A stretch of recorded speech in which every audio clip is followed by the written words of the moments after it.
নমস্কার বন্ধুরা, মিতাজ কিচেনে সবাইকে অনেক অনেক স্বাগত। আজকে একটা অন্যরকম রেসিপি বানাবো। খেতে কিন্তু ভীষণ ভালো হয় আর বানানোও খুবই সোজা। আপনারা হয় আলুর চপ বা বেগুনি আলাদা আলাদাভাবে খেয়েছেন, আজকে আমি বেগুন দিয়ে কিন্তু আলুর চপটা বানাবো আর খেতে ভীষণ মজার হয়। তো পুরো রেসিপিটি প্রথম থেকে শেষ পর্যন্ত দেখুন। তাহলে চলুন শুরু করি আজকের রেসিপি। তার জন্য এখানে কিছু শুকনো মশলা আমি ভেজে নেব শুকনো খোলায়। কয়েকটা শুকনো লঙ্কা নিয়েছি, হাফ চামচ গোটা জিরে, হাফ চামচ গোটা ধনে আর কাঠ মশলা নিয়েছি এখানে 3-4 টুকরো মতো নিয়ে কিন্তু এখানে শুকনো খোলায় ভেজে নেব 2-1 মিনিট নাড়াচাড়া করে। তো নাড়াচাড়া করে এগুলো আমি ভেজে নিলাম। এবার এখানে কয়েকটা আলুকে সিদ্ধ করে রেখে দিয়েছি। আলুটা প্রথমে আমি ভালো করে মেখে পুরটা বানিয়ে নেব আলু চপের জন্য। দিয়ে দিলাম পরিমাণ মতো লবণ, যে ভাজা মশলাটা ভেজে রেখেছিলাম সেই মশলাটাও দিয়ে দিলাম।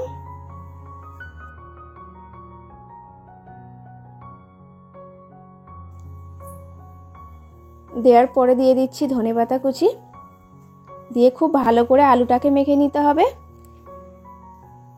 আর এই চপটা কিন্তু আমি নিরামিষভাবে করছি। আপনারা যদি নিরামিষ ছাড়া অন্য দিনে করতে চান তবে কিন্তু পেঁয়াজটা ব্যবহার করতে পারেন। আর এখানে একটা গোটা বেগুন নিয়েছি, বেগুনটা একটু লম্বা সাইজের নিয়েছি। আর যেমন করে বেগুনি করে ঠিক তেমন করেই কিন্তু খুবই পাতলা করে বেগুনের স্লাইসগুলো কেটে নেব। তো বেগুনটা কেটে নিলাম। আর বেগুনটা অনেকটাই পাতলা করে নিতে হবে, তাহলে কিন্তু মোড়ার সময় সুবিধা হয়, মোটা যেন না থাকে। বেশ পাতলা করেই আমি কেটে নিচ্ছি। তো বেগুনগুলো কেটে নিয়েছি। এবার বেসনটাকে এখানে ভালোভাবে গুলিয়ে নেব। তার জন্য পরিমাণ মতো লবণ নিয়েছি আর দিয়ে দিচ্ছি কালো জিরা হাফ চামচ মতো। এবারে একটু একটু করে জল দিয়ে একটা মোটা মতো ব্যাটার আমি করে নেব। এখানে কিন্তু আপনারা হ্যান্ড উইস্ক দিয়েও করে নিতে পারেন। আমি হাত দিয়ে ভালো করে মাখিয়ে নিচ্ছি। হাত দিয়ে মাখালে কিন্তু ব্যাটারটা খুব ভালোভাবে স্মুথভাবে মাখানো যায়। তো আপনাদের যেটাতে সুবিধা হয় আপনারা তেমন করে মাখিয়ে নেবেন। এবার হাতের মধ্যে একটু সাদা তেল দিয়ে দিচ্ছি, যাতে আলুর পুরটা হাতের মধ্যে জড়িয়ে না যায়, সেই কারণে সাদা তেলটা দিয়ে দিলাম। তো আলুর পুরটা এরকম হাতের মাঝখানে রেখে কিন্তু একটু লম্বাটে করে শেপটা দিয়ে দিতে হবে। তো এইরকমভাবে সব আলুর মাখাটা আমি রেডি করে নেব। এদিকে ব্যাটারও কিন্তু রেডি হয়ে গেছে। এবার আমি দিয়ে দিলাম এখানে 1 চামচ মতো একটু গরম তেল। গরম তেলটা দিলে কিন্তু এই চপ বা বেগুনে খুবই খেতে মুচমুচে হয়। এবার বেগুনটা এইরকমভাবে কিন্তু পাকিয়ে একটা এখানে টুথপিক আমি দিয়ে দিচ্ছি। আর অবশ্যই করে কাঠের টুথপিক ব্যবহার করতে হবে, প্লাস্টিকের টুথপিকটা কিন্তু আপনারা ব্যবহার করবেন না, যেহেতু ওটা প্লাস্টিকের, তেলের মধ্যে গিয়ে গলে যেতে পারে।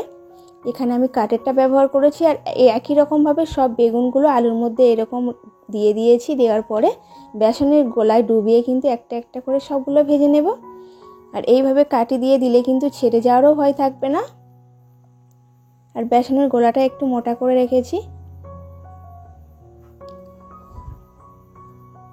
একই রকমভাবে সবগুলোকে ভেজে নিলাম। আর তার সঙ্গে কয়েকটা আমি আলুর চপও ভেজে নিচ্ছি। আপনারা এই রকমভাবে একবার কিন্তু আলু বেগুনের চপটা বানিয়ে দেখতে পারেন। খেতে যেমন ভালো হয় আর খুবই তাড়াতাড়ি বানানো হয়ে যায়। তো সব চপগুলোকেই ভেজে নিয়েছি। আপনারা বিকালে কিন্তু চা বা মুড়ির সঙ্গে খেতে পারেন। বানিয়ে নেওয়া খুবই সহজ, আপনারা তো দেখলেন। আর যদি এই রেসিপিটি ভালো লেগে থাকে অবশ্যই করে একটি লাইক করে চ্যানেলটি সাবস্ক্রাইব করতে ভুলবেন না। দেখা হচ্ছে পরের আরও একটা ভিডিওর সঙ্গে।